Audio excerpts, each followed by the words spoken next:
पण पट्टीवर आपण काय काय दाखवू शकतो, कोण किती अंशाचा आहे, पूर्ण कोण किती अंशाचा असतो, किती अंशाचा आहे बघा वर इथं 360. आपण जर समजा असा वरती वरती करत गेलो बरोबर, आता असा पूर्ण केला, हा किती झाला 90 अंशाचा बरोबर. याला कोणता कोण म्हणायचा, काटकोन. याला कोणता कोण म्हणायचा, काटकोन. आणि 90 अंशापेक्षा थोडा जरी जास्त झाला त्याला काय म्हणायचं, विशाल कोन. 90 अंशापेक्षा थोडासा कमी जरी झाला त्याला काय म्हणायचं, लघुकोन. कोणता कोण म्हणायचा, लघुकोन. आपण याच्यावरती कोण तयार करण्यासाठी काय करू शकतो, माप घेऊन बरोबर इथे जर रेस मारली तर हा कोण किती अंशाचा होईल, इथे जेवढा असेल तेवढा किती अंशाचा, 75 अंशाचा बरोबर. आता आपण तुम्ही प्रत्येकाने मला कोण तयार करून दाखवायचा. तर निकिता तुम्हाला 45 अंशाचा कोण तयार करून दाखवायचं,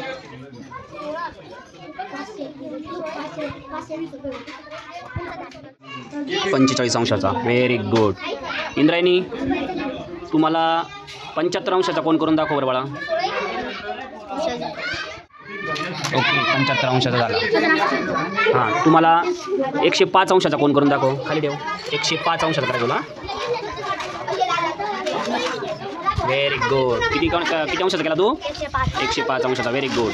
तुम्हाला 160 अंशाचा कोण करून दाखव बरं. किती अंशाचा बनवायचं तुला, 160 अंश. बरोबर बरोबर का, थोडं खाली बघू. Very good.